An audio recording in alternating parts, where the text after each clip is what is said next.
right, guys, welcome to the Final Circle podcast brought to you by Carl and a whole lot of guests that are going to be here with me today. So, well, we've had one episode already and it's been very amazing, very insightful, and we got to talk to a lot of people in the scene. But today, it's not just any podcast, it's not just any talk show, anything. We are inviting a lot of people, as promised, from the community, especially from the whole event. It is about Carry1st Africa Cup Grand Finals and also the Cage Land that happened yesterday in Lagos City, Nigeria. But well, there's a couple. You guys are going to see them as the show goes on. But I've got a major guest. But one and only Senez himself, the community manager for Call of Duty Mobile in Carry1st. Hello, I think Senez is here. Senez, welcome to the Final Circle podcast. Are you muted? I think your mic is muted, Senez. Shit. Okay, can you guys hear me now? Yeah. Yeah, we can. Welcome. Yeah. Hi, everyone. It's a pleasure to be here with you guys. It's a pleasure to have you, Senez. So, Senez is here, and well, for the very first topic of the event, which of course we do know is going to be around the Carry1st Africa Cup Grand Finals. I mean to say it was a huge event, probably the biggest African actually seen so far. It was crazy. The numbers were good. Really long event too, and maybe Senez can give us a breakdown of the whole 7 months event, the great Carry1st Africa Cup Grand Finals. Yeah, it was a very tiring event, even in as much as we rush up a couple of things due to short notice. So this event was not supposed to take place because we planned on having like the Carry1st Festival event, which held last year. So festival is just like an annual event where Carry1st sort of like celebrates the gaming community at large. Then in the festival event, we have several tournaments like Call of Duty Mobile, FIFA, a couple of other game titles that are on our platform. So it just came up from the COO, that was Lucy. And she was like, yeah, we need to do this. And we reached out to a couple of people and we decided, okay, let's kick the ball rolling. So that was how it started. And yeah, we practically had those sponsors for this event. Then we had to reach out to Activision, and to a couple of other companies and partners to see how we can get this started. So yeah, starting from May, where we announced the event, I think it kicked off June with South Africa, then went on to Nigerian qualifiers, Ghana. Then at some point we had to take a break to extend the duration of the event. I think the LAN was supposed to take place August, but if we had gone ahead with that time frame, a couple of things would have not been possible because, as I said, it was difficult to get sponsors due to the short time notice we had. So yeah, eventually got extended to November, and we had to pace out the regional qualifiers for the rest of the countries. That was, I think we had the Nigeria finals, then subsequently we had Morocco, Egypt, and finally Kenya. So yeah, it's been a great couple of months, and I'm really impressed and pleased with what we're able to achieve. So, but hopefully, 2025 will be much better than this. Yeah, well done. I mean, all I can say is well done. It was a really big event, and I think it got not just Africa talking, but generally the world of Condemn, the whole Condemn world talking. So it was a really big event. Kudos to Carry1st. And well, I think now we move on to the next segment where we get to invite our winners of, I've got a couple of questions for Senez regarding the cup.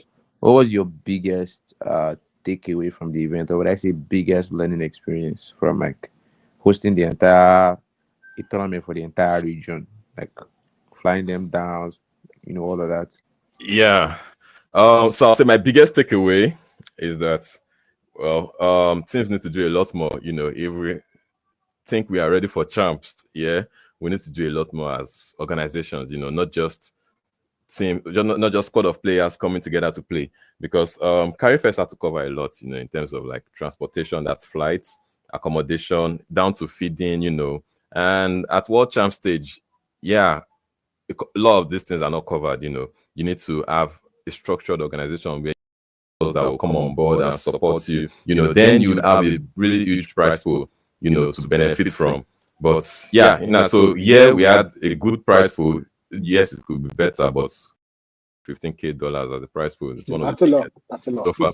And still, you're still being flown, provided accommodation. So that really adds a lot into our budget for this event. So yeah, so I think African teams need to like really do better to become like structured organizations. And shout out to Aura 233. Those guys were really structured and detailed, and I think they had a sponsor. They had Samsung Galaxy as their sponsor. So I don't think many teams would have been able to achieve that feat, if given the same opportunity. Yeah, that was actually massive. Like the fact when the news came out that they actually got Samsung, like wow, that is like that even though unfortunately like, the behind the scenes or whatever in front of the scenes drama regarding the sponsorship, whatever, and they all was like still crazy because to secure like a major. I think Ghana esports is like huge, bigger than probably any other region in Africa, to be honest. Yeah, 100% on that, to be honest. They are really doing a lot. So kudos to their association, to be honest. And kudos to Calebson as well. Yeah. Well, I do wish we had Calebson on the show. He was meant to come in, but I think due to a couple of things here and there, he's not going to be able to make it. But yeah, kudos to him and kudos to Ghana for what they're doing. They are doing a lot of behind the scenes work, and actually, even in front of the scenes, you can see the progress they're making, and kudos to them. Well, and now we move on. Now we are going to be inviting two players from the winning team. Now, unarguably the best team in Africa, no doubt whatsoever. I mean, they were there, proved in the land stage, and now they have the crown as the champions of Africa. I think they have rest and the man of the void you saw in the room with us today. So I think we're going to be inviting our rest first. Sorry if I'm pronouncing that name wrong. Is it Reese? How do you Race? Okay, we have Race in the room with us. So Race, welcome to the podcast. Hello, Race. Are you there?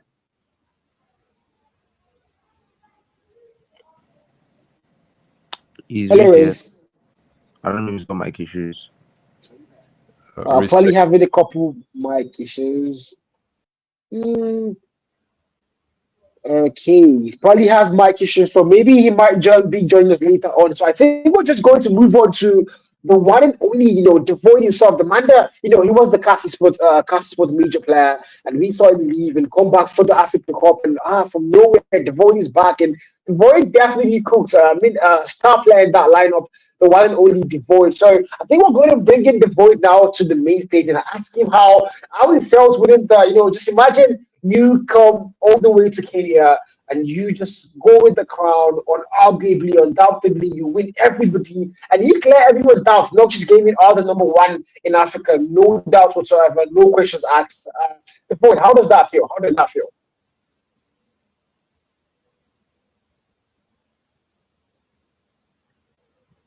Dev.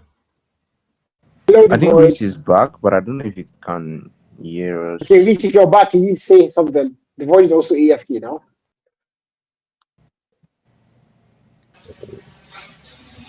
Yeah. Okay. All right. Okay, so they're both in now. So I think we'll go back to Reese. Yeah, So let's start with can you? Okay, let's start with Reese once again. So Reese, how was the whole event, the Carry1st Africa Cup Grand Finals? How was it for you? How was the experience?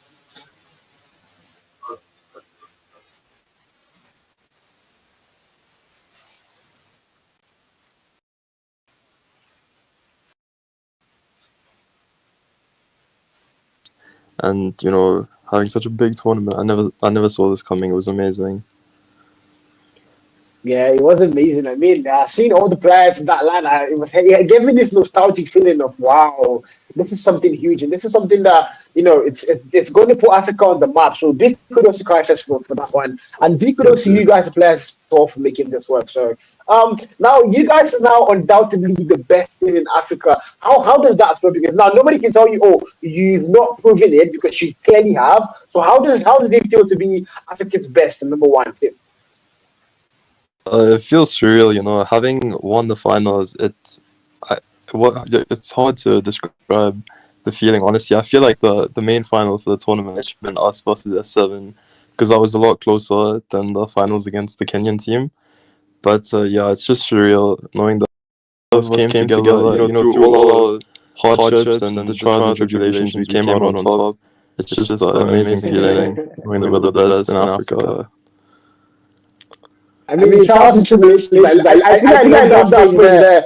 Going through all that and still being the best. Okay, that's a lot taken. You guys, I don't think, yeah. I know you guys deserve it. You guys deserve that. Honestly, Halo, Halo, please go ahead. I mean, bro, Halo is also a managing partner in that team, if I'm not mistaken. So, Halo, how do you feel to see your team, wear the crowns of Africa? honestly, yeah, leading up to that event, like I think the guys are yes, like they can also like give a testament to it. From it was like this huge wall was literally set up that it would I say be impossible to win the event. Like if you told me 7 months ago that this would happen, or let's even say after the qualifiers. No, let's not even back to the qualifiers, but like if you told me 1 week to the event that NXG was going to win, I was gonna be like, nah, because the internal stuff that we were dealing with, like the deadlines, oh my god, like we had to run up and down. Like we didn't even have confirmation that we were going to go to the land with our full 5-man player until like was it 2 days to the land? Yeah, I think 2 it was days before. 2 days before the actual event. Like that was how crazy it was, to the fact that we were running up and down like just to get a passport. Like we had to change the roster about 500 million times from like the first day that we heard this Carry1st Cup was happening down to like the last day. Like it was, oh, can we get this? Oh, can we get this? Oh, can we change this? We have to change it. Bro, it was like a lot of back and forth. Like, oh, let's get this player instead. This is happening. This, bro, it was crazy. Like, and it's as perfectly put into the right was like literally trials and tribulations regarding on that regard. And then at the end of the day, like the boys walking away with the W was like it was a surreal feeling. Like honestly, but I say probably like the happiest I've been in like a long time. Like after the grand finals, I just it's difficult to put it to words. Like Reece said, it was crazy, to be honest. Well, finally, the land ended, and again, I think I'll keep saying a big kudos to Carry1st. It was a wonderful event put together for the African scene, and NXG now through the trials and tribulations about the top. So I mean, they deserve all the glazing they're going to get for the next couple of months as the African champions. And well, thank you, Reece, for being part of the show today, the podcast today, and Halo as well. And now we move on to Devoid. I think the IGL of the team NXG, if I'm not mistaken, that's Devoid. Devoid, how does he feel to be the IGL, be the captain, and captain the team, lead the boats to victory? How does that feel? Void unmute your mic, please.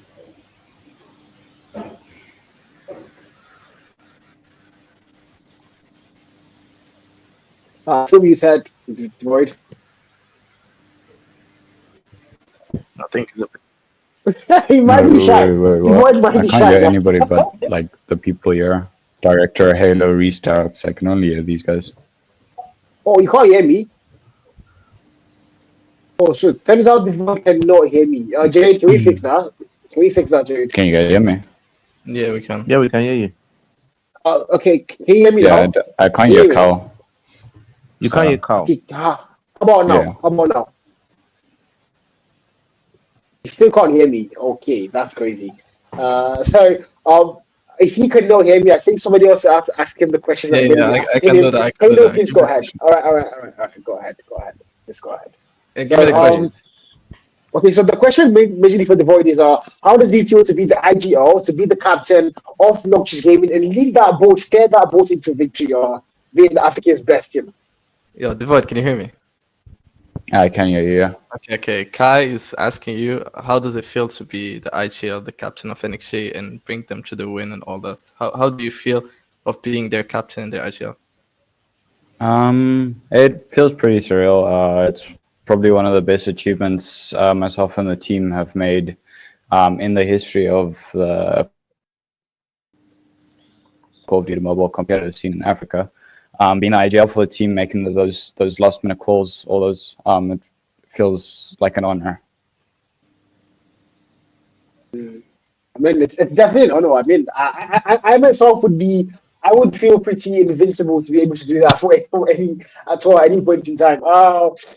Again, win NXG, the background work again, the internal issues, the trials and all that, and you guys still come out on top.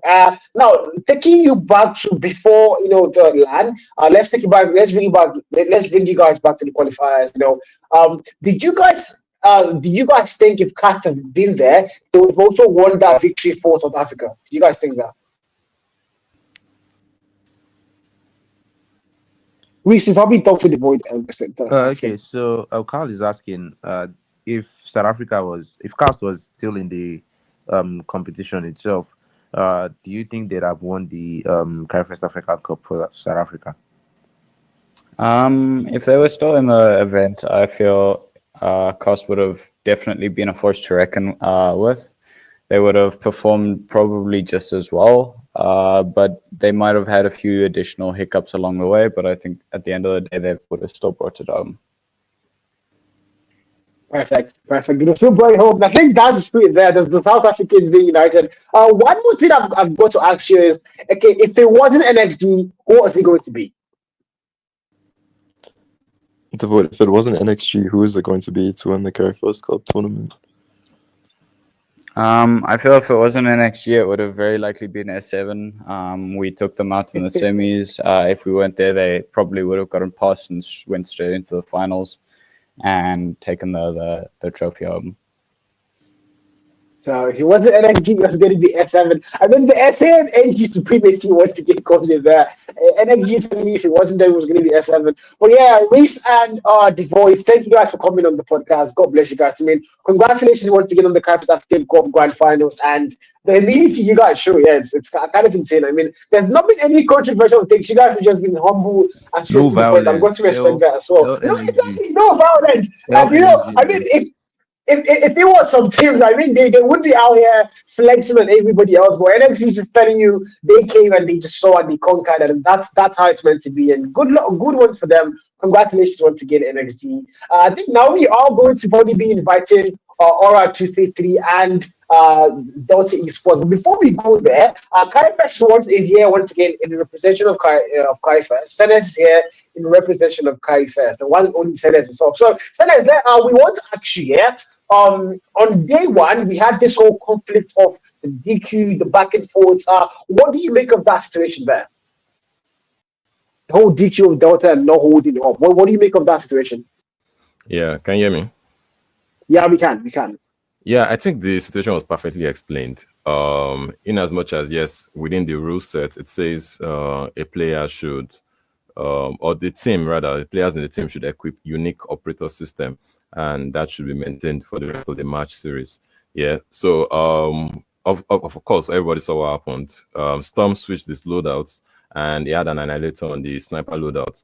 But within the same rule set, it also says that Carry1st has the right to, not necessarily alter the rule set, but maybe make changes that they deem fit, as long as there is a fair gameplay, not giving anybody any unfair advantage. And if you look at that game, yes, what's the name of Delta Esports won cleanly, even though he had the annihilator equipped, but he did not use it, so that was even more of a disadvantage to Delta Esports. And yes, we know rules are rules, broke the rules, and that was why the decision was quite difficult, to even come to a conclusion.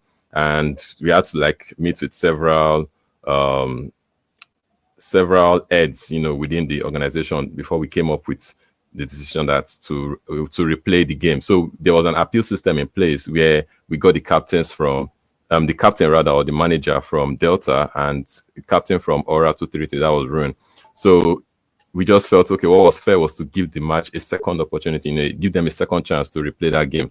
So, and both captains agreed, even as much as, yes, it was difficult. Aura did not want to agree, considering, okay, yes, to the DQ and all that. But to be honest, to be fair on everyone, no decision was made that felt like anyone had an unfair advantage.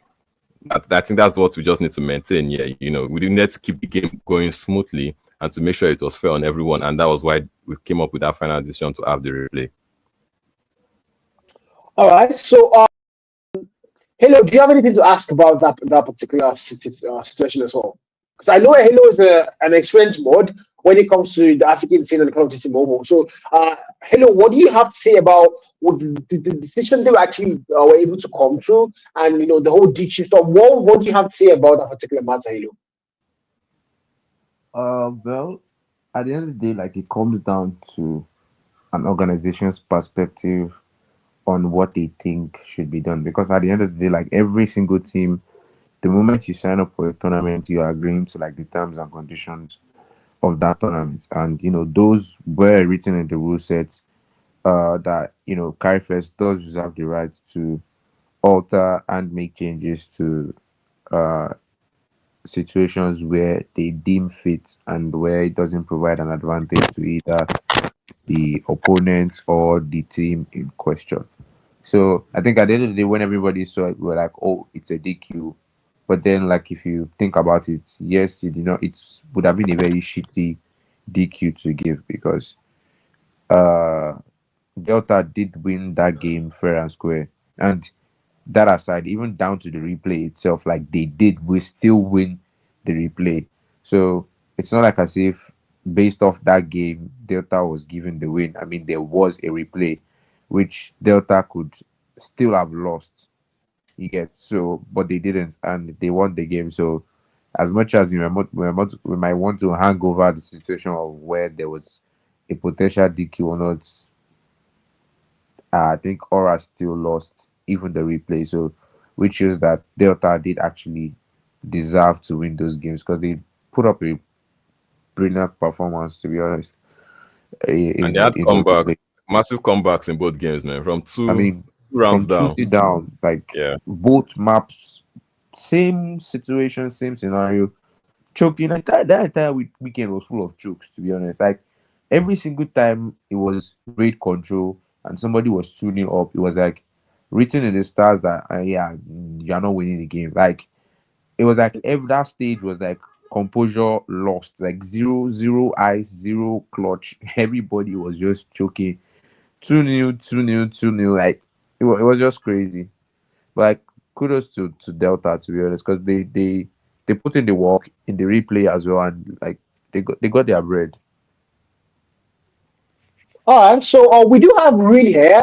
I've got the Ghanaian go to me in the podcast as well. Reed, well, he's currently not here. Okay, he's currently not here, but he's going to be joined hopefully. He did join in, but he will rejoin hopefully before the event ends. Storm as well from Delta Esports is going to be joining in very soon. Once we get them on board, we can now advance to bringing in those players from RT33 and also from the team of I think who is back. Is Darroks still here? I think I saw Darroks comment earlier. Is Darroks still here? Yeah, I'm still here. Darroks is here. Perfect. All right, Darroks, welcome. I mean, I've got a lot of questions to ask you. I gotta go soon, so don't kill me with questions. Welcome to the podcast, Darroks. So, first of all, let's start with I think you are arguably one of the most experienced players in the African scene when it comes to LAN events. I've seen you play on EU and all that. And how does he feel? You've been in the EU market before. So how did he feel playing African Cups? How does he feel for you? I mean, of course, there's like a certain feeling that the level is kind of not as high as EU or something like that, but I met a lot of players that are actually good and that I enjoyed playing against, also playing with.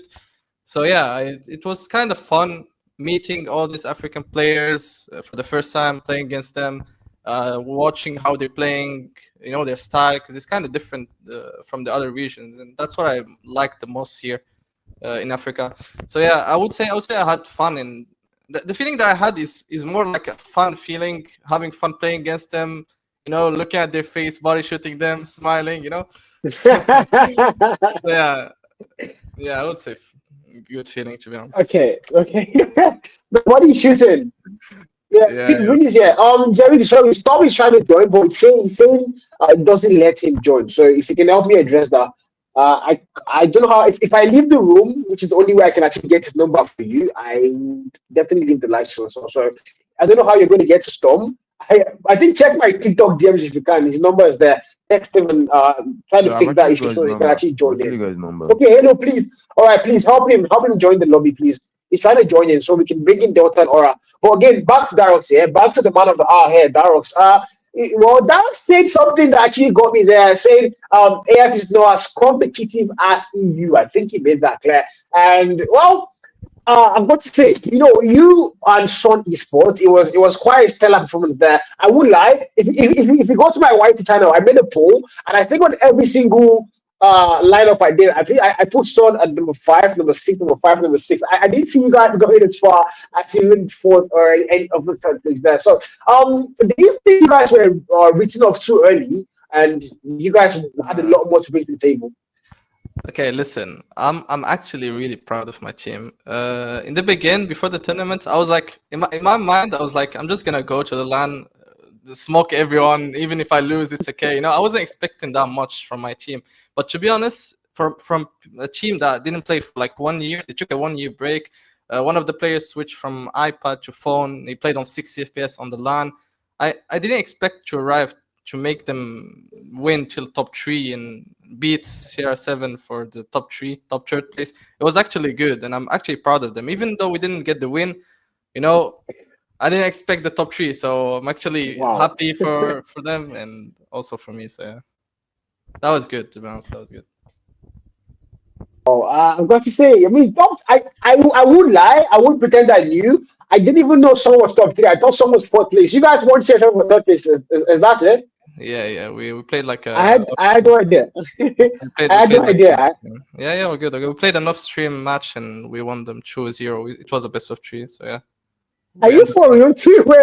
Wait, Senez, please kindly confirm that because I know Darroks did live, but I need to be sure that I'm not hallucinating here. They did win. Yeah. Wow. Yeah, they wow.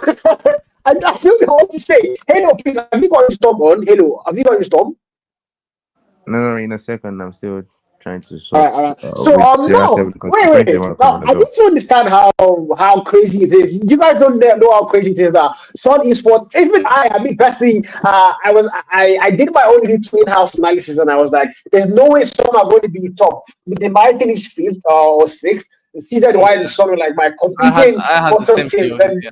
I had the same thing in my mind. I was like, I mean, even Darroks had the same feeling. So I'm going to say big ups to Sun Esports. Finishing 3rd place in an event like that, I think the only star player actually, from day one, I'm sure there was Darroks, and I think the other was Darroks cannot carry the whole team. And I mean, you guys did really well. The team also came through. They did a lot of clutches, and well, now brings me back to the body shooting because in literally every single game Darroks played, Darroks was body shooting. Why? Tell us why. It's like it's nothing deep. It was just fun, I love being on the scene, watching the enemies in front of me playing, and then I kill someone, I body shoot him, I watch his face, he's looking at me smiling. It's just a funny thing that I do always, just to troll them, play with their mental a little bit. When I box someone and I start body shooting, he's like, "Oh my god, this guy, I'm gonna smoke him," and then he dies again. I love that energy. I think that's the energy I want to see more in comps in Africa. I want to see that kind of energy. But it should, man. Make it fun, make it aggressive. Win Darroks there. Win Sun Esports. I mean, 3rd place is massive.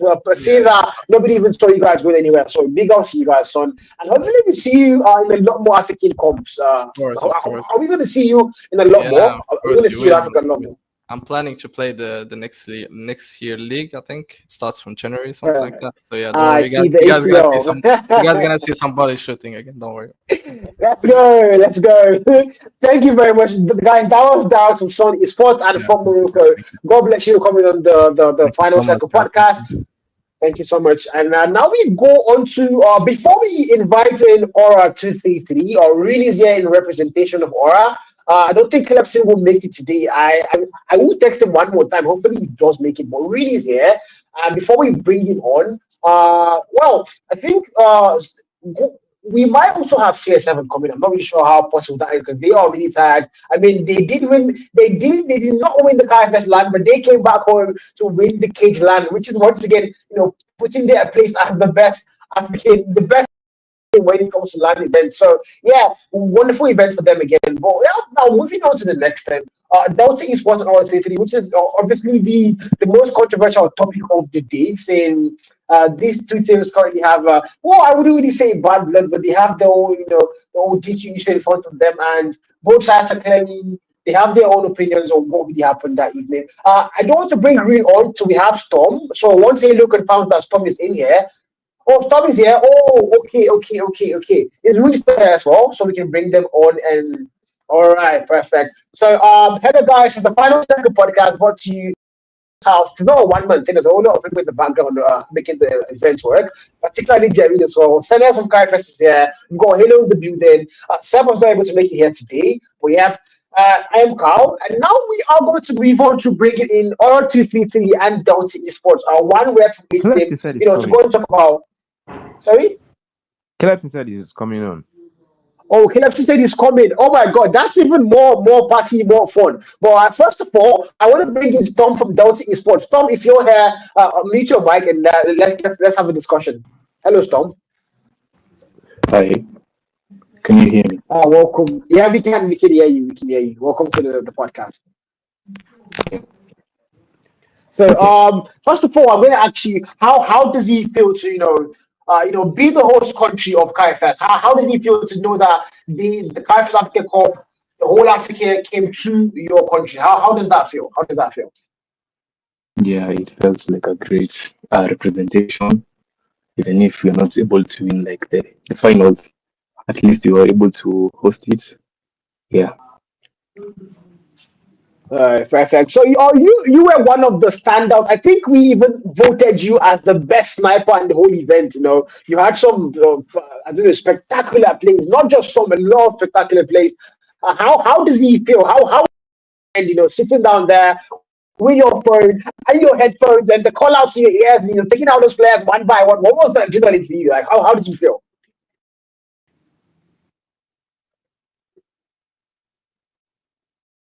I'm not a sniper main, but I know how to snipe. That's for sure. But when I was in like the games, I was fully locked in, especially that game for Aura.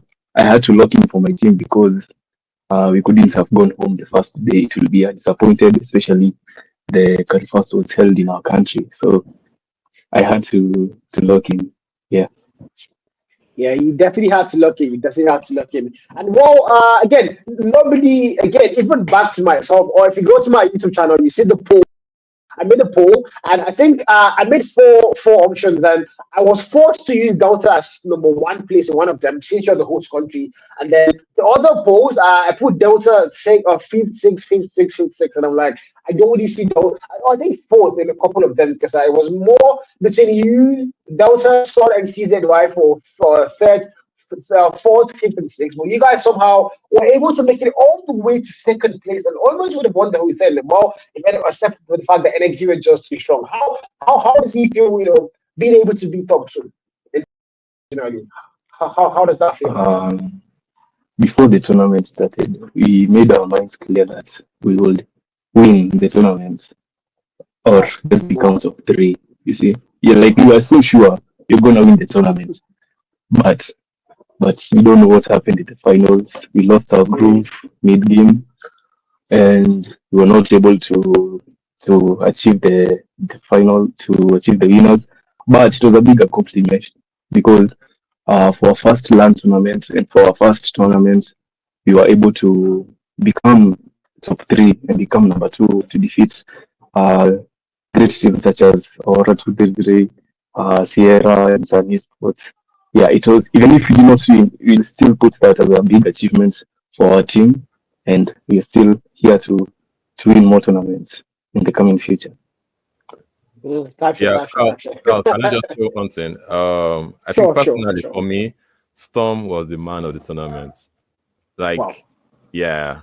At some point, you could just, when you're watching the game from his POV, the kind of snipes he was getting, decision making was top notch, and I think in the response he actually did well for himself, even as much as yes, Michael was literally carrying the team.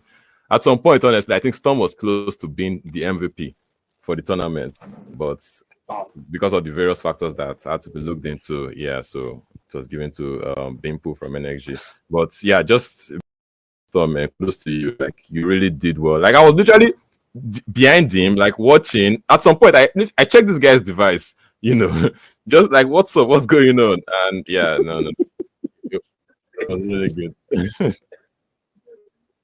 Yeah, Darroks.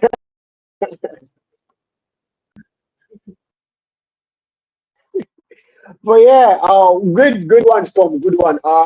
Good one. One more. I think I've got 3 more questions, but before we go into the controversial takes, having Michael come in, Michael is a retired player, obviously, and having him come in, last minute to come join the team of Kenya, and how does that feel playing alongside a man like Michael? How does he feel? Earlier when the African competitive scene was like tough, I used to admire Michael because he was such a good player. Yeah, coming from our country, I used to admire him so much. It was a great privilege to play with him in that tournament. To be honest, he's a good player. He's a really decent player according to my POV. Yeah, and I would like to play more tournaments with him because he has taught me so much. He has taught me so much according to the way tournaments seem.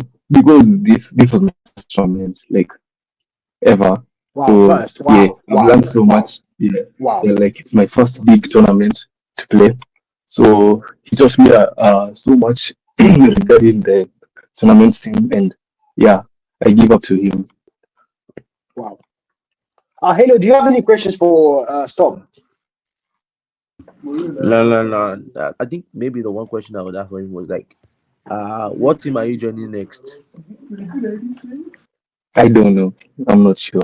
But can't I'm stay not with sure. Senez, how about you? Senez, do you have any questions for Storm? Can't stay with Delta. Must join another team. Yeah. Yeah, I think Really stuck.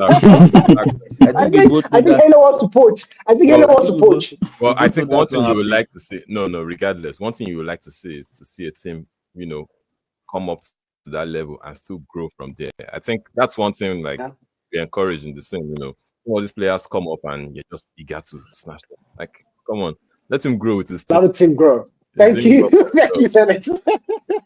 I will really go for you. I mean, That is so true. we fire the boat. I know Halo would never agree to that take. I know Halo is just that guy. But yeah, guys, What is thank you, growth? Storm, for coming on. Say what is growth? Thank you, Storm. We're going to ask you a couple more questions here. But now I want to invite the one and only the Ghanaian goat, my very good friend Reed. Reed, welcome to the Final Circle podcast. How are you doing, man? How are you doing? I'm doing pretty Charlie. good. Thank you guys for having me. Yeah, what you said, Charlie. The Ghanaian goes Reed. I mean, if you go to Reed's TikTok bio, just Reed Kodem on YT, yeah? Go to his TikTok bio, you see where he clearly stated Ghana's best player. I think is that it? Really, is that what you said there? Ghana's best player. He clearly tells you that there's nobody else in Ghana that can actually go to him. I think that's confidence, actually. The event was very It was clear. It was clear. And he actually proved it. He doesn't just come and say, I'm Ghana's best player, but he also proved that in the stats. So I think, clearly, undoubtedly, the Ghanaian goat. I think. Senez, you agree with that? Rune was getting 50-something kills in a control game. I was like, what the heck is going on here? Because I was up like 2 a.m. The vibe checked the man. No, I was compiling stats of day one, trying to get stats that will be used for the the stream assets for day 2. And I saw Ruin 50-something kills in control. I'm like, what's going on here? This is not at point. Like, bro, was going crazy. Crazy, man. Kudos to Ruin. Like, he has really come a long Thank way. you, my guy. Thank you. Bro. Unfortunately, his teammates forgot their guns in Ghana. Or maybe they don't eat enough egg. No. I won't exactly. Hello, what yo? See, I won't exactly say that. To be honest, I feel like my teammates did as like the best they could do, and I'm so proud of the boys. Because, frankly speaking, everybody heard the comments that were going through in the scene. There is no way maybe players that have never been heard before, maybe tier 2, tier 3 players, maybe Babushka, Sunflower, Gingby, players that you've not been hearing in the company, there's no way they will just come to a level like this and perform. I mean, you saw how good they were playing. Everybody saw just how good their gun skill was. The fact that we weren't able to pull through at the end, I don't necessarily blame it on their gun skill. I just feel like it was a mentality issue. The boys just weren't feeling it after the whole controversy with the disqualification and stuff. The mental wasn't in the right place, and I feel like that's what brought us down. But in terms of the skill, the work that the boys put in, I mean, I'm so proud of the guys, honestly. I mean, I've got to give you guys kudos. I can't lie. On 233, you guys did a lot of work there, and win our 233. Just it wasn't the result you guys wanted, but I think you guys did a really good job. We've got Calebson in the studio with us. I think he's going to be on the major screen as well. We've got the Ghanaian man himself, the man that loves eggs so much. my manager. So Calebson is in the podcast now. Welcome, Calebson. How are you doing? Jerry, do we have him on the main screen?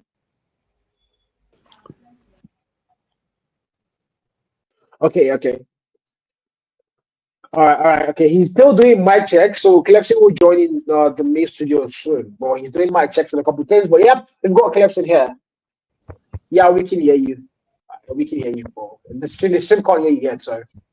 But yeah, back to Rin. I mean, not we cannot take the spotlight away from the Ghanaian goods here. Senez, do you have anything to ask Rin, or I don't know, maybe Glaze Rin about it again? I mean, you're even about the 50 kills in control. That was something. I mean, that was definitely something to like applaud. And there's a lot of things Rin did in that event. And what else do you have to like ask, tell him about? Okay, not specifically about the event, but I would, because I think early this year, Rin was known as a caster for Ace Gamers. Yeah. So I would really like to know how did you come all the way from being like a really talented caster that everyone was looking up to, like, yeah, this guy will take the money away from Carl, all the way to being one of the top professional players in the scene, man. Like, bro, that's crazy. Well, for me, Carl, that means there's hope for you. Yeah, right. I don't know. Get Me, I don't think I'll go back to casting until maybe like a player. So Carl has the scene on lockdown for at least like the next 2-3 years. But for me, I started playing in the comp scene. I mean, I joined like the main Ace Gamers roster in October of last year. That's when I joined, should I say, the African comp scene officially. And I was there from October up until I think April. So during that time, that's when I was on a pretty low-end device, 60 FPS device. So at that time, I was like a sub for the team. Not really. At that time, I was like a sub for the team. Not really like a mainstream player like the way Grace was doing Grace things. But at that time, I was just working. I mean, at this point, one of the things I'm really happy about is that like I've managed to convince a good 70 to 80% of the African scene to actually sit down to train their aim and game sense and stuff like that. The training room stuff. I mean, I'm so happy like people have actually taken it seriously and they are getting better because of it. Because that's what I did. That's all I spent my time doing on my very low-end device. Then when Ace Gamers provided me with my Red Magic 9 Pro, we went from there. Okay, so 2 takeaways from there. One, I would have loved to see Grace do Grace things at the event. 2, it's the device. So let's just take it as a device. Change from 60 FPS to 120 FPS, and you're good to go. Exactly, bro. That's another thing. I think Storm was in a similar situation. That was one of the things I was always saying.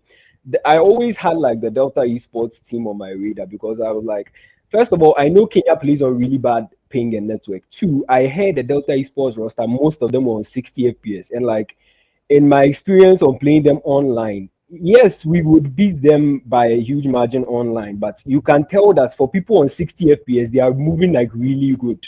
Like for a group of people that are very handicapped, they are moving very well. Their gun skill is up there. So I'm like, wow, if these guys are put on level playing field with us 120 FPS, these guys will be a problem. And I used to say, people didn't believe me. People called me crazy. I mean, you're here. Nah, to be honest, I think even before the event, like when I was talking to people about Delta.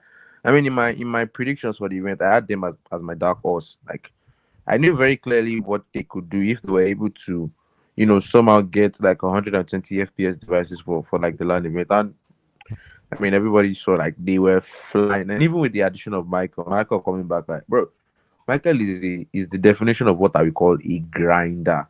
I think when I was looking like the post event, like the leaderboard screen, you could see like this group probably started playing like a week with events and made top 5K in like how many days? Maybe like 3 or 4 days.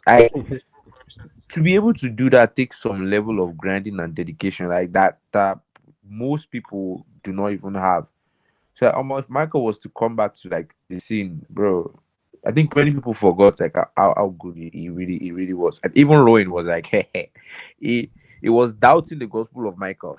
Hashtag it's unban impressive, Michael. actually. Hashtag unban Michael. Hashtag We're gonna unban see Michael. Unban Michael. Unban Michael. Why is he still banned? Why is he still banned? That's a very good That's question. That's a question for another day. No, well, all right. So now we are going to be inviting. Should I say the father of Ghanaian? The man, one only Calebson is on the main screen for what I know Ghana's now. Captain America. So Ghana's Captain America. Thank you, Halo. Ghana's Captain America is on the ship now. Calebson is off. Hello, Calebson. How are you doing, man? Yeah, hello, Carl. I'm doing very well. It's been very great. I mean, for you to send me an invite for this show. I mean, we wanted to have you on here for so long. You're like again, you're the Ghanaian Captain American. You know, he's Captain Ghana. He's the Captain Ghana. So I think that's the word to use. So we are most happy to have you on the podcast today. Well, I want to ask you. You watched part of the whole event on day one and day two on the TV station GH1. How was that experience for you? How did that feel? I mean, for the Ghanaian community, this was one thrilling moment for us to have a Call of Duty mobile team being representing the country. So we went arm's length to get that exposure for the community and for the entire Ghanaian space for them to know more about the esports. When it comes to Ghana, we don't really play with our national players. I mean, once you are representing Ghana, it's a whole different ball game. So that's how come GH1, the likes of Clay Province, Herbert himself, were able to put a lot of efforts and momentum into getting that message out there for people to enjoy their game on their big screens at the comfort of their homes without going online to watch. Yeah. Wow, I've got to say, I think Senez said something earlier. Was it Senez or Haley? I think it was Senez. Something about Ghana being the pinnacle of esports in Africa right now. You guys have the most present or affluent esports sector in Africa. I think it was Senez. Who said that earlier today? I did. Senez, yeah, it was Senez. So yeah, Ghana. Me personally, I think I've had my own fair share of experience working with Ghanaians. I did a Global Legends stream a couple of weeks back, and it was a very big event where they had a collab with the Philippines, and it was the LAN event, even the LAN event for that matter with the Philippines, and it was actually crazy. And I've seen what the Ghanaian esports. I mean, these Ghanaians, they go for the esports World Cup. The Ghanaians were there. All their titles, all their players, they were sending their players in the. Oh my god, it was crazy, man. I mean, I've seen the VGA talk show, I've seen everything you guys are doing, and I think I agree with Senez when he says Ghana might be the most prominent esports sector in Africa. What do you think about that, Calebson? What do you think about that?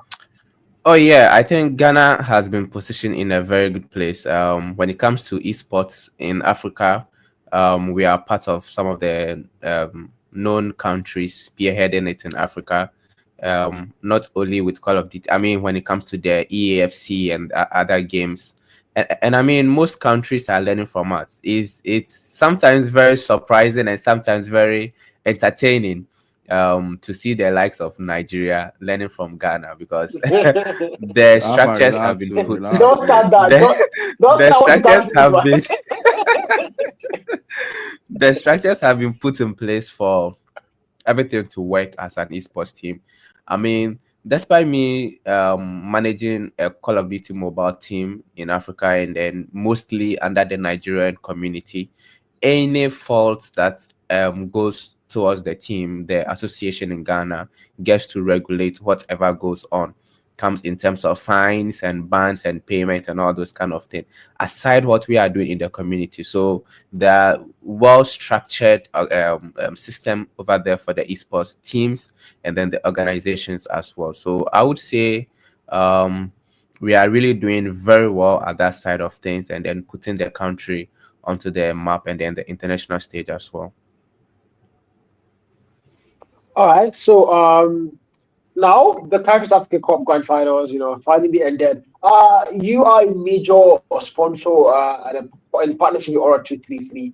How do you feel about where your team finished? How do you feel about that? I mean, Carl, we all know the controversies that went about with towards Aura 233. I think they were back and forth, but at the end of the day, clear meaning and understanding has been made for such decisions that were being taken. At first, I would jump and hold Senez responsible. I mean, right on his neck and try to drag him up in group chats and the rest. I mean, it's all part of the game. It makes it very interesting. We are allowed to criticize whatever that is going on. It's not easy to organize a big event such as what Carry1st did, but then we still have to come out there and then put our grievances out there. Once things are not going in your favor, even if you are the one at fault, you will still find a way to fight for it, and that's human instinct. And that was exactly what Aura was doing. We felt things weren't going right for us, so we needed to put more things on the chopping board and just be cutting it into pieces and then making pieces together as well to see what we can do out there. Yeah. I think now I want to bring the players back.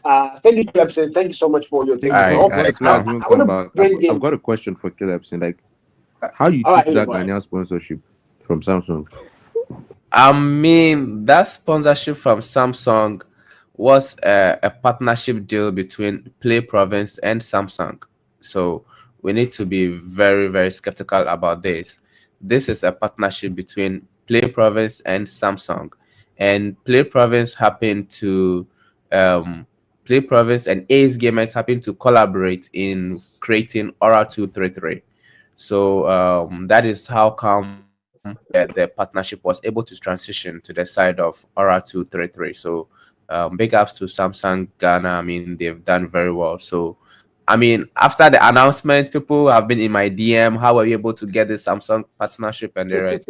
I mean, as I said, when it comes to Ghana, I mean, teams representing Ghana, brands are ready to work with the association, which is Esports Association Ghana. It makes things very easy.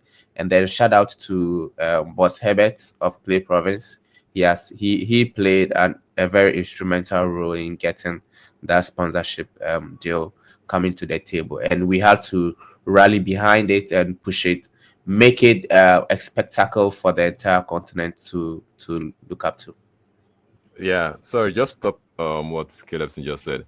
What I believe, I don't think any of this would have been possible without the solid foundation that the Esports Association in Ghana already has. And kudos to their president, Kwesi, and Calebson, and the other members that have been involved right from time. Yeah. So bringing that back to Nigeria, I would give 5,000 gems to anyone that can guess the name of the esports president in Nigeria under the next 10 seconds. You can guess that in the comment chat. 5K gems for you.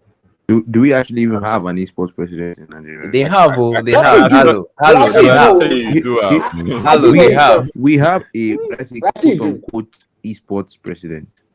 I say quote unquote air quote because there are multiple esports associations in Nigeria, unlike Ghana where you have just one. Like if you are coming to host an esports like event in Nigeria, like there are multiple people that you are potentially going to meet compared to Ghana where it's just like literally everything is going through Kwesi.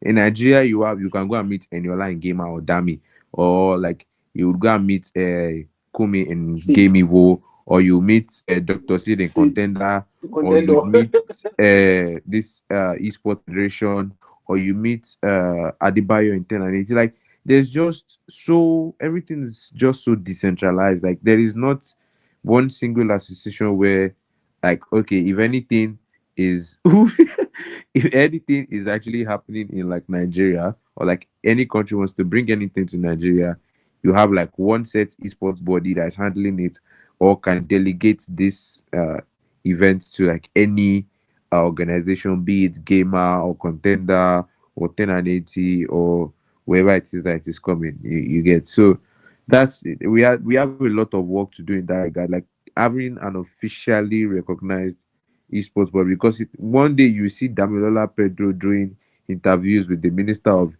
Sports in Nigeria. The following week you are seeing Dr. Sid getting approval from so.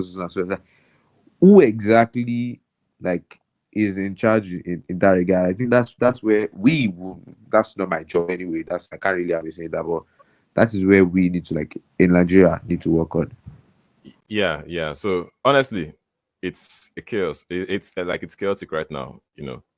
I think they tried so far. They tried so well to like come under a singular body, and I think they've achieved something in that regard. But still, we don't know what's happening because you have teams like Rage. You have a couple of established like names in Nigeria, Series 7, but Series 7 is not registered. So some of these contracts that you're pushing out there, like, it's not legal binding, to be honest. When you don't have an active body that you're registered under, you're not even able to register your team or your organization under the Ministry of Youth and Sports and all that.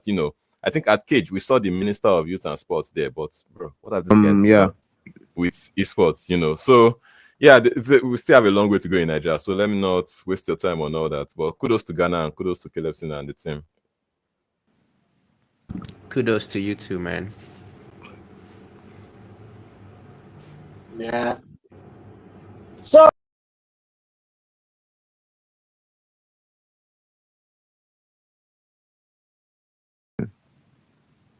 yeah. So now I want to bring on Reed and Storm.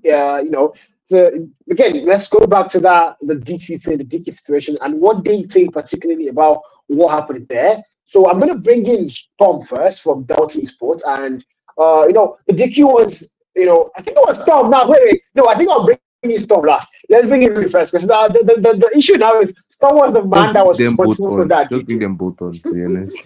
Bring them both on. All right, fine. I think that's a better one. So now, first of all, Storm was the man that actually, brought the issue of the DQ up in terms of him having that installed. And by original rules that we did see in the rule setup, the funny thing is, I personally, I made a video that night after I saw the rules, and I'm like, oh, it is definitely going to be a Delta Esports DQ. And I went out to make a full video editing for like 4 hours before I slept, and then posted the next day. Only for me to now hear that, oh, it is not going to be a Delta DQ. It's going to be a DQ. And I was like, shame my video go waste. I'm like, my video is not going to waste. That video is going to be there because you don't expect me to go and start taking down that video. I have to like go to the caption, edit everything, and like, oh no, sorry, it's a replay and all that. So even I was like, oh my god, how is it? So Reed and Storm, you guys can come up to the podium now. And Reed, how does he feel? What was your whole take on the DQ cancellation and being having a match repeat? Well, there's been a lot of conversation behind this whole issue with the disqualification and it's being overturned for a map replay. I mean, personally, I still stand by it. On a normal situation, if it was any form of tournament we were playing online,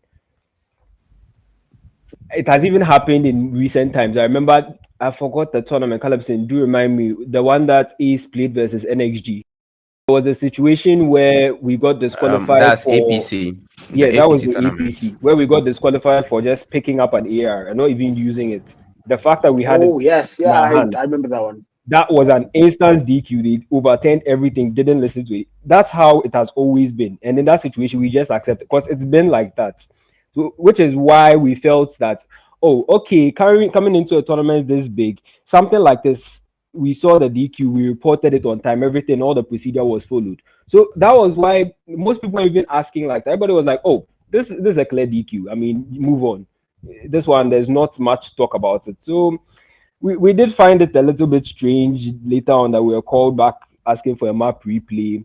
Frankly speaking, the boys were not happy, not in the slightest. I mean, I'm more used to being in the comm scene now, so I'm not so surprised when decisions like this come up. I'll just be like, okay, if that's the case, then we might as well just try and lock in and try and win it this time properly, because once it has come out and it appears that it's not going your way, it's better to just psych your mind. But the boys weren't.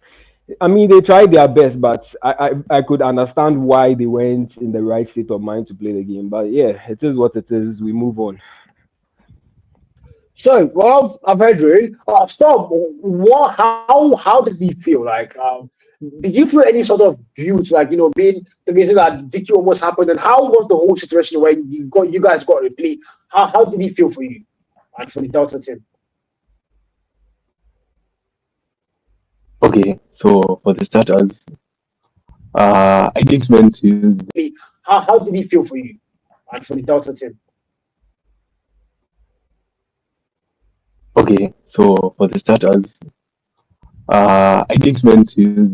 Yeah, so it wasn't a decision that we like instantly had to make, So it was difficult. So and like several people were put into consideration, like when taking the decision, like we had to discuss with the Dom, Arch, a couple of other people just to make sure the basic thing that we needed to achieve was to make sure, okay, it was fair and there was a smooth progression of the event. So it wasn't necessarily because of sway that decision was made. All right. So that being cleared, now I'm gonna ask Storm one more question about this particular event. And I think you're live attended, by Storm, the way. let's say this scenario ended, Jeread, or reconnection. All right. Okay. All right. Sorry about that, guys. Sorry about the notifications. Jeread is fixing it. So now I'm going to ask Tom instead. If it was if that same scenario that happened with you currently, let's say it happened with Aura 333 and one of the players had that same thing, would you guys have actually pushed for that, did you? Or would you have agreed it was fair? So that okay, there was a replay. What would you have thought, or what would you have done in that scenario?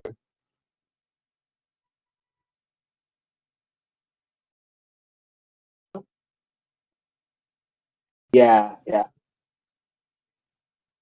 I've done the same thing. I would have accepted like, yeah, we could have a match replay. To be honest, yeah, but I understand if they did not want the match replay because they thought like it's part of the rules.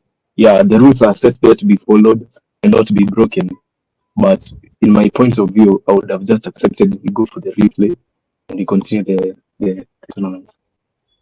That's easy to say now. That's Yeah, that's it's That's easy to say. Yeah. Hey, on the other side, it's very easy to say. Very true. Like everybody Very always easy speaks to for say. themselves. Like I think as It's human very beings, easy to say when you're like on the other Caleb side. said, No. your instinct is to fight for yourself but and not for anybody else. Exactly. but So I to think be honest, I understand them. I literally understand how they felt after such argument was made and the conclusion that I know they had their hopes that they won, but it already happened. You can't go back to the past. You see, yeah. Something Yeah. like So a how true Nigerian politician. actually true. That wait, stop. Do you have any Nigerian connection to something? Because bro, that was way too Nigerian. I can't lie. Do you have any Nigerian connections to your family? Nah, I don't.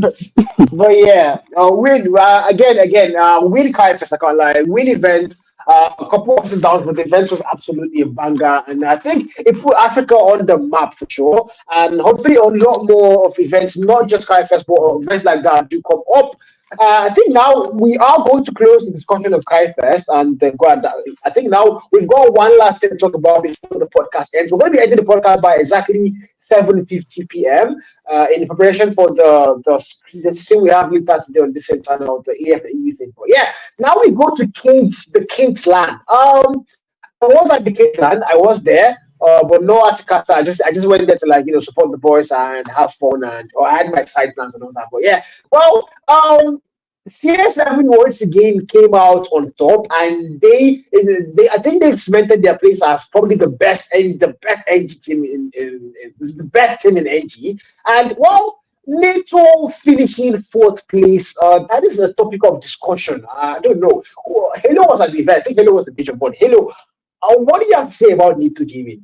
For being fair, because on again, NATO have another land coming up soon. I think 6 more days, and so far this year, there's not really been a NATO incline year. It has been the opposite of that. Hello, what's your take on NATO in Cage?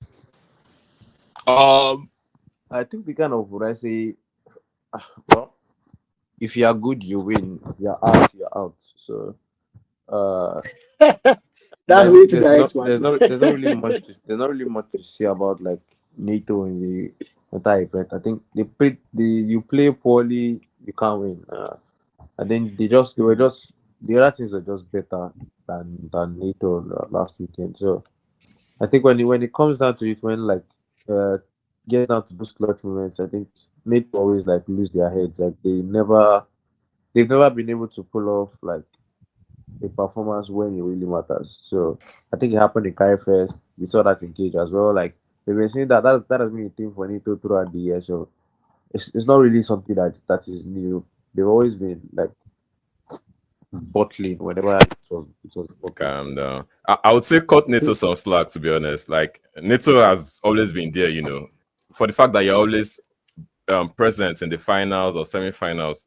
Like so, but I feel one of the challenges, challenges, and the games were not like really abysmal. You know, they had like close games in their hard points and definitely. So, but what I would say is that maybe I think they've always had challenges when it comes to like the squad. So I think NATO last minute had to like bring in a couple of other players like Axe, Femi, and I don't know, a couple of other guys. But demo, you know, compared to a squad like Serie 7 that has literally been like the same starting five, you know, maybe they introduce Water. They have like a couple of like 5 or 6 standard players, you know, that are always present for them. And so I think that's something that is really underrated, you know, in the scene. They didn't play a 7 though yesterday. No. I'm saying like performance in like LAN events. Yeah, in comparison, to NATO. I think NATO has, for the past couple of like LAN events, you know, it has always been, or final events like this, it has always been one squad issue or the other. So yeah, just cut NATO some slack, man.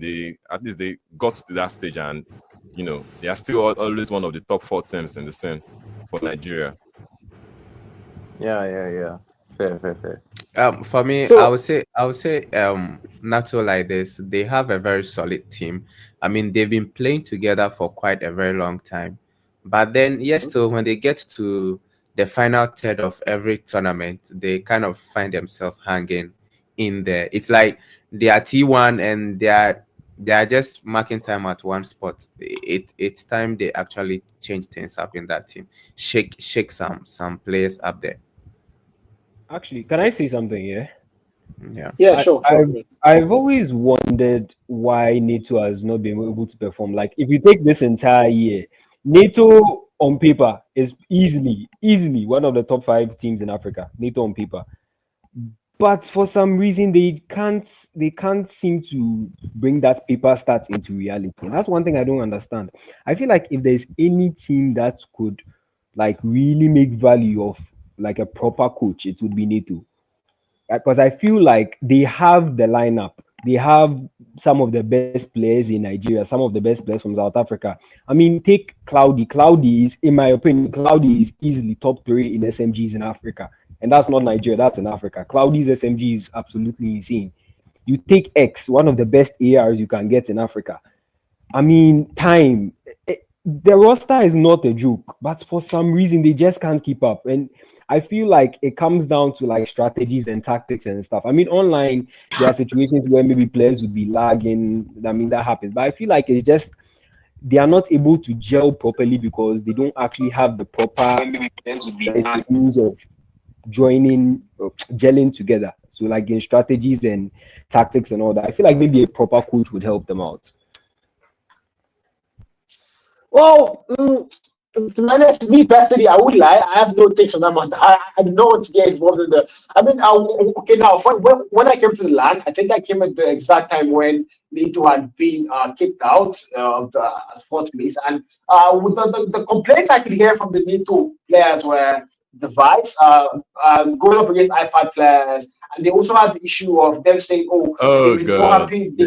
Calm down, Senez, calm down. So yeah, that was one discussion they were having, and they also had the talk of I respect the fact that even though they had that discussion, they still X kept coming on the fact that they need to get better. Yeah, X kept talking about we need to get better. Yeah, they using iPads on that, but we need to get better. We need to learn to work together.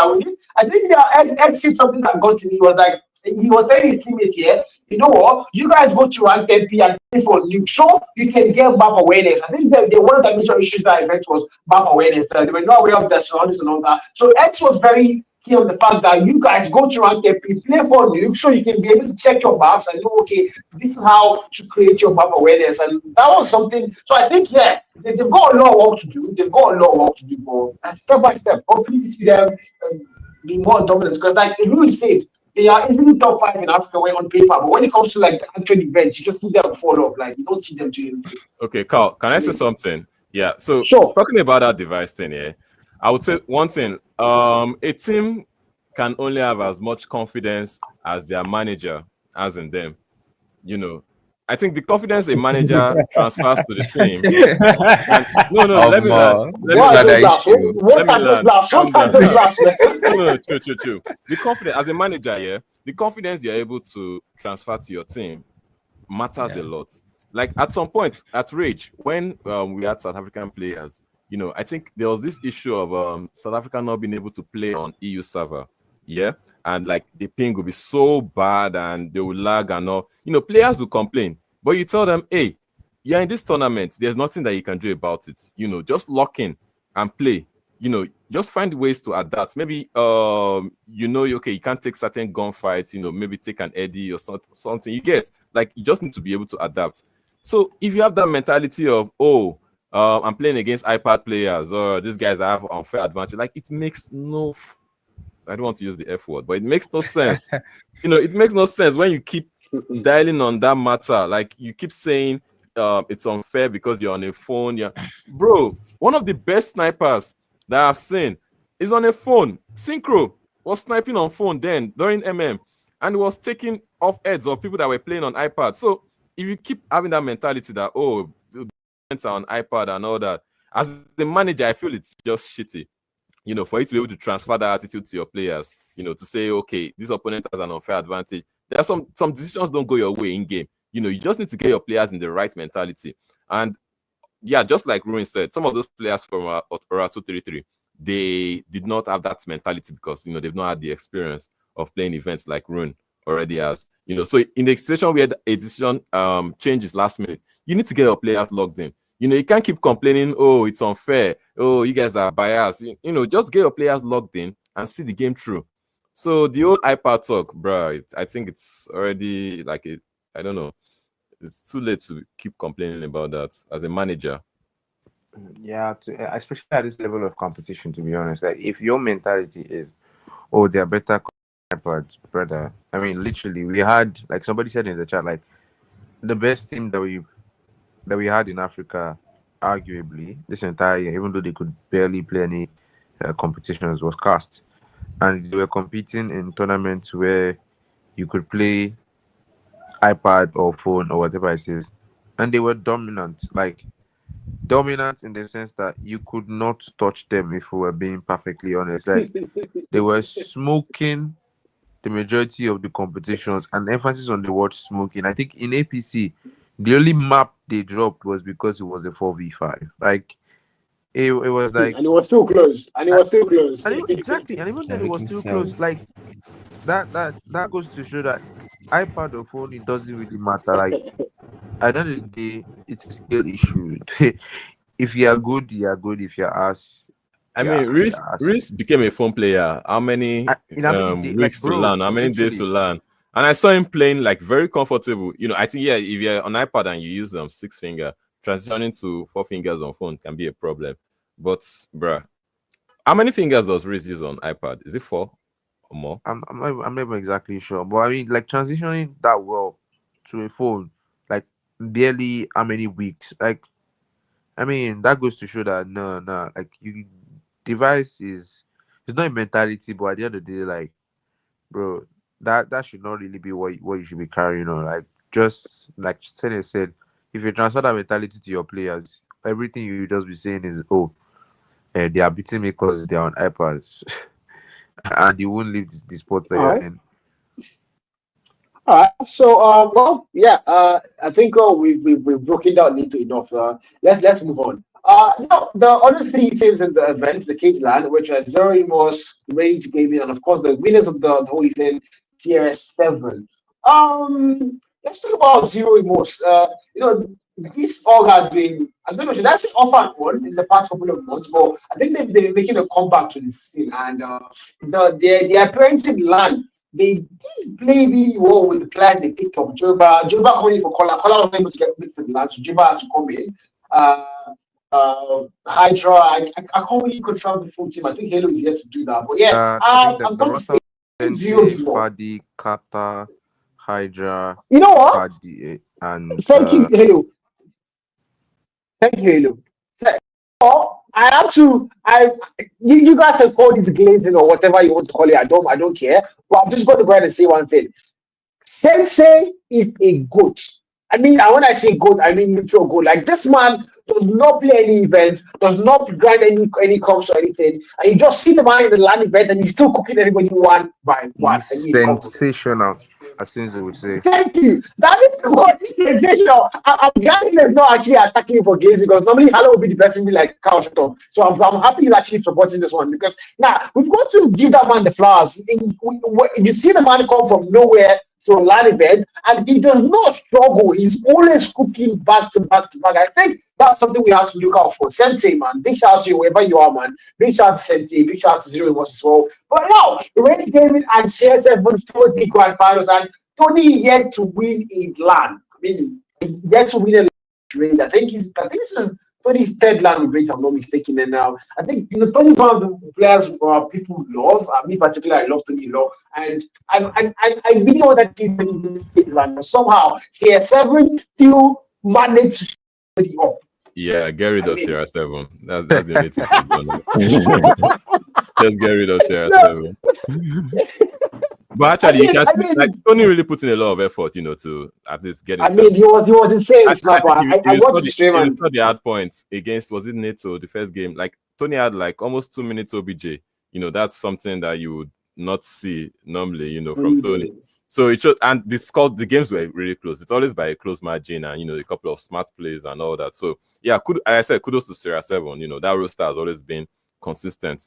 Consistently together. They've never had issues where, internally they might have had issues, but issues where you need to be bringing a player last minute device. Yeah, I don't know, but as I said, they're always consistent. So yeah, that's just it. Get rid of CR7 and maybe you win a LAN. CR7 is get rid of S7 with the LAN. CR7 is the final boss in Nigeria, to be honest. Like doesn't matter the situation, doesn't matter the device, doesn't matter. Like bro, they always turn up and money to cook. Yeah, talk big ups to them, to be honest. Like you said, get rid of CR7. LCR7, man. LCR7. That's crazy. Hello. All right. So, I'm going to say big kudos to S7 for winning the cage LAN. Big kudos to NXG as well for winning the Carry1st Africa Cup grand finals. And these are two highlight events of the year. LNXG, bro. LNXG, bro. Yeah, these are two of the standout events of the year. So if Gamer X as well, I think Gamer X happened a bit too early this year. That's why it's not really been a highlight of the year. But yeah, Carry1st and Cage, big good events, and we've got the Deca Cup coming up soon, which is of course not going to be talked about today for NATO and SFS in their very first LAN. But yeah, that is the topic for the next podcast. Special shout out to Senez for being here in representation of Carry1st. Senez, thank you so much for coming. I mean, you made the podcast wonderful today, man. Thank you for coming. Yeah, it's a pleasure. Thank you. Halo as well. Balo also on the podcast with us today. Balo, thank you for coming.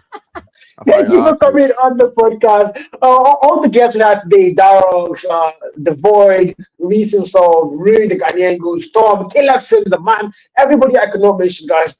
God bless you guys. Thank you for coming. And also big shout out to Jeread also, and then all the production and GFX behind the screen. And you guys, if you as well, big also comment.